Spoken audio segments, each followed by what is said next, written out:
Ang China, isa sa pinakamalalaking industrial center sa mundo, ngayon ay parang nahaharap sa mas mabigat na energy pressure kaysa sa nakikita natin ngayon. Ang malalaking factories ng Beijing, tuloy-tuloy na production lines at billion-dollar technological infrastructure ay nagsisimula ng direktang maramdaman ang epekto ng mga desisyon na ginagawa libu-libong kilometro ang layo sa isang makitid na maritime corridor. Ang matinding military pressure na itinayo ng Washington sa paligid ng Strait of Hormuz ay hindi lang tinitingnan bilang simpleng security move laban sa Iran. Kasabay nito, lumilitaw din ito bilang isang strategic pressure mechanism na nagpapahirap sa daloy ng energy ng China at nagpapaliit ng galaw ng global economy. Mukhang ang mga American warships, submarines at intelligence assets na nakadeploy sa rehiyon ay naglalagay ng seryosong pressure sa multi-billion-dollar oil trade ng Beijing. Ang China, na may isa sa pinakamalalaking military sa mundo, ay tila hindi lang nahaharap sa economic pressure kundi pati sa political at strategic prestige erosion habang sinusubukan nitong ilabas ang shadow fleet nito sa ganitong pressure environment. Ang development na ito ay hindi lang nagre-reshape ng energy markets. Nagpapakita rin ito ng sitwasyon na maaaring direktang makaapekto sa balance of power sa Asia-Pacific at sa strategic calculations tungkol sa Taiwan. Ngayon, sabay nating titingnan ng mas malalim kung ano ang nasa likod ng sitwasyong ito, ang epekto nito sa energy equation at kung saan papunta ang tensyon sa pagitan ng malalaking kapangyarihan. Dahil ang tahimik pero mataas ang impact na laban na nangyayari sa dagat ay hindi na lang mukhang regional issue tungkol sa Iran o sa Gulf. Ang kasalukuyang sitwasyon ay direktang konektado sa economic resilience ng China. Pero bago ko simulan ay hihingi lang sana ako ng isang like at subscribe, malaking tulong na ito sa aming mga content creator. Salamat po.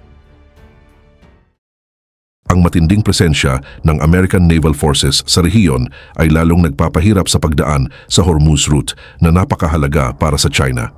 Kahit na ang nakikitang layunin ay dagdagan ng pressure sa Iran, ang resulta ay tila itinutulak ang China sa napakasensitibong posisyon pagdating sa energy supply.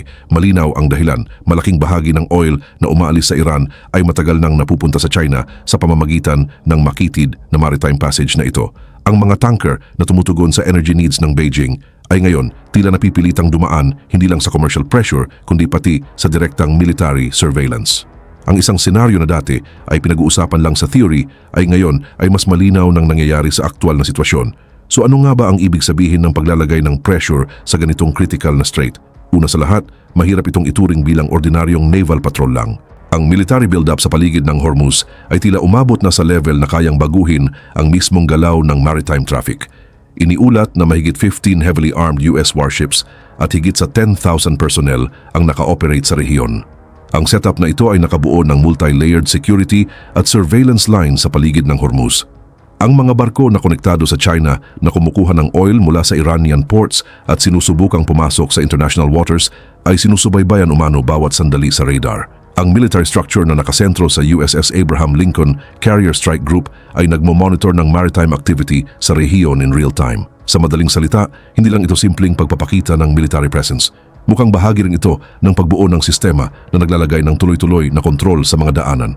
Sa ibang salita, nagbibigay ng impresyon ang US Navy na sinusubukan nitong magtatag hindi lang ng deterrence sa paligid ng Strait of Hormuz, kundi pati ng permanenteng control zone. At ang sitwasyong ito ay hindi lang limitado sa ibabaw ng dagat. Ang energy line na binuo ng Beijing kasama ang Iran ay mahigpit ding mino-monitor mula sa himpapawid. Ang maritime patrol aircraft at unmanned aerial vehicles na nag-ooperate sa paligid ng Hormuz ay tuloy-tuloy na sinusubaybayan ng galaw sa ibabaw ng dagat. Ang mga surveillance platforms na kayang manatili sa himpapawid ng matagal ay nakakakita ng heat signatures at galaw, kaya nasisimulan nilang bantayan ang mga kahina-hinalang shipments kahit maaga pa lang. Dahil dito, ang pressure ay lumalawak at hindi lang Iran ang naaapektuhan kundi pati ang industriya ng China. At dito nagsisimula ang tunay na tanong. Sa ganito katinding surveillance, kaya pa bang gamitin ng China ang route na ito? Mukhang hindi pa sumusuko ang Beijing. Matapos ipatupad ang US blockade, habang nag-fluctuate ang global markets, may ilang tankers na konektado sa shadow fleet ng China na nakitang gumawa ng high-risk attempts para gamitin ang route na ito. Sinubukan ng mga barkong ito na bawasan ang kanilang trace sa pamamagitan ng pagpatay ng AIS signals.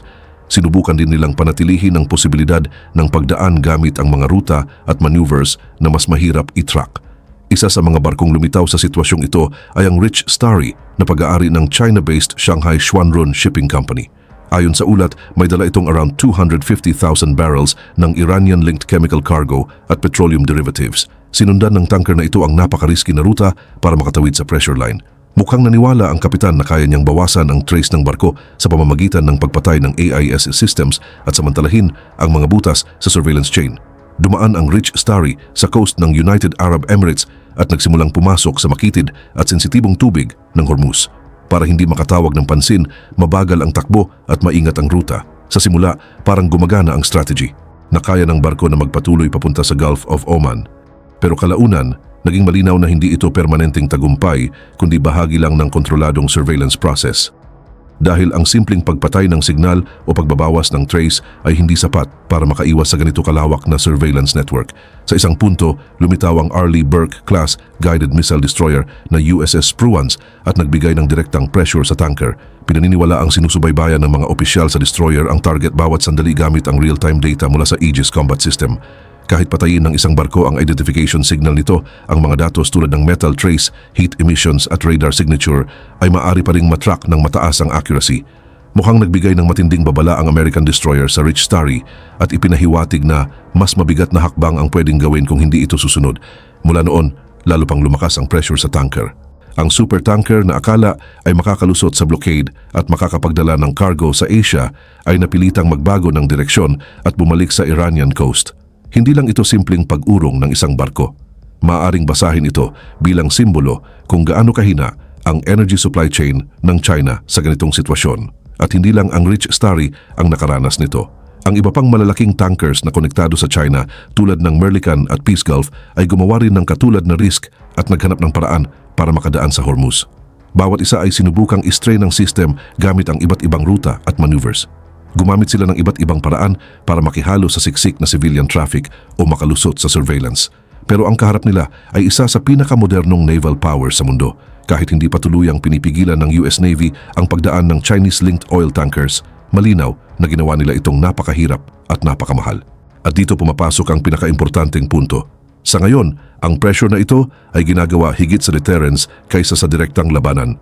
Sa madaling salita, kahit walang aktwal na labanan, kayang baguhin ang ruta ng mga tanker dahil lang sa pressure ng military presence. Dito, lumalabas ang isa sa pinakamabigat na aspeto ng modern power struggle. Minsan, kahit walang ginagamit na armas, napipilitang umatras ang kabilang panig dahil lang sa ipinapakitang lakas at determinasyon. Para sa China, malinaw ang resulta. Habang nagbabago ang mga ruta, tumitindi ang pressure sa energy security ng Beijing. Kahit hindi agad napuputol ang milyon-milyong barrels ng oil na kailangan ng industriya ng China, napupunta naman ito sa matinding uncertainty. Sa puntong ito, mas nagiging critical ang Kharg Island. Ang Kharg, isa sa pangunahing terminals na nagsusupply sa energy arteries ng China, ay dumadaan ngayon sa matinding bottleneck. Ang deepwater terminal na ito, na mahalaga sa oil exports ng Iran, ay isa sa pinakaapektado ng pressure. Pero bago ang krisis, isa itong major commercial center na may tuloy-tuloy na loading traffic.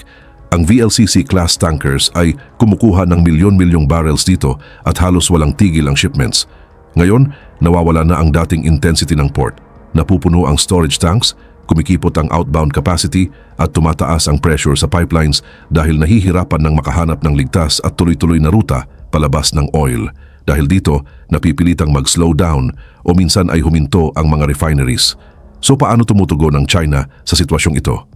Kapansin-pansin na kahit isa sa pinakamalalaking military powers ang China at patuloy na gumagawa ng bagong warships bawat taon, hindi pa ito nagpapakita ng inaasahang military response sa aktwal na sitwasyon. Mukhang hindi pa sapat ang naval at air power ng Beijing para makapagbigay ng matinding deterrence laban sa pressure line ng United States sa ganito kalawak na area mula Pacific hanggang Middle East. Ang pangunahing dahilan ay logistics.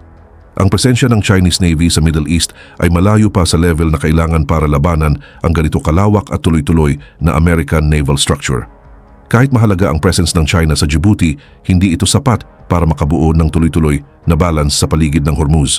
Sa ganito kalawak na lugar, ang Navy na mahina ang logistics ay mas nagiging vulnerable dahil dito mas nararamdaman ang response ng Beijing sa diplomatic channels. Sa buong April ngayong taon, naglabas ang Chinese Foreign Ministry ng matitinding pahayag na tinatawag ang blockade bilang mapanganib at irresponsible para sa global trade.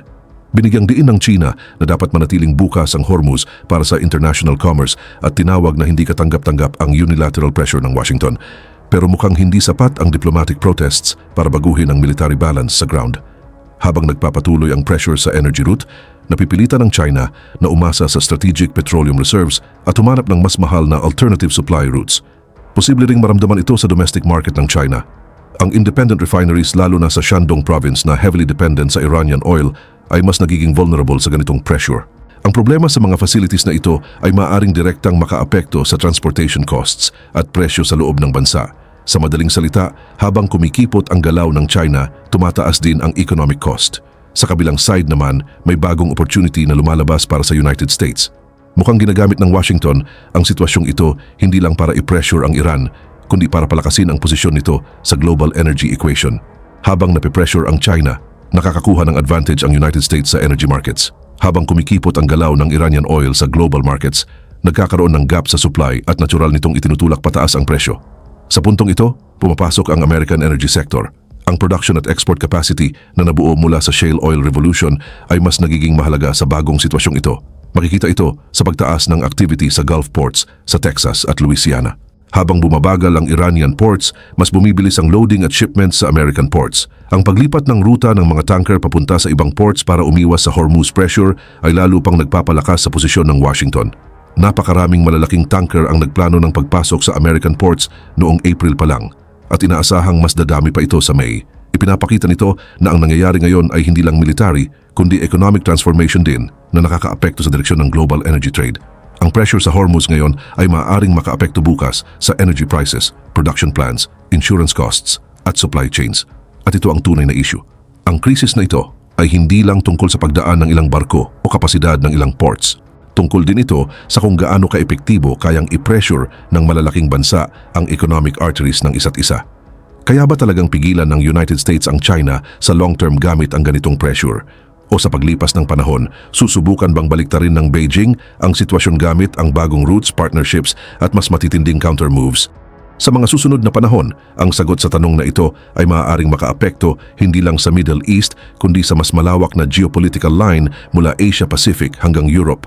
At marahil ang pinakamahalagang bahagi ng sitwasyong ito ay pinipilit nitong harapin ng China ang realidad na matagal na nitong ipinagpapaliban. Ang economic power at industrial scale ay hindi automatic na nagbibigay ng strategic freedom kung ang mga pinanggagalingan ng energy ay exposed sa pressure na malayo sa sariling teritoryo. Maaaring magtayo ang isang bansa ng malalaking factories, palawakin ang export networks at gumawa ng maraming warships. Pero kung ang energy lifeline nito ay pwedeng maipit sa isang makitid na koridor, libu-libong kilometro ang layo, masusubok ang tibay nito. Ito ang dahilan kung bakit mahigpit na minomonitor ang nangyayari sa Hormuz hindi lang ng Iran at Washington kundi ng iba't ibang capitals, markets at defense planners sa buong mundo. Hindi na ito simpleng issue ng Gulf. Isa na itong malinaw na halimbawa kung paano nagiging geopolitical leverage ang maritime choke points sa laban ng malalaking kapangyarihan. Para sa Beijing, nangangahulugan ito na maaaring kailanganin ang mas malawak na pagbabago, hindi lang diplomatic protests o paggamit ng reserves. Maaaring itulak nito ang China sa mas malalim na recalculation sa naval reach, overseas logistics, energy diversification at political cost ng sobrang pagdepende sa mahihinang corridors. At kung lalalim pa ito, hindi lang oil flows ang maapektuhan. Maaaring maapektuhan din ang procurement strategies, military posture, foreign partnerships at ang kabuuang takbo ng competition sa pagitan ng United States at China. Sa ganitong pananaw, ang tahimik na pressure sa dagat ngayon ay maaaring maging isa sa pinakamalinaw na senyales ng mas malaking global confrontation na unti-unti pang nabubuo.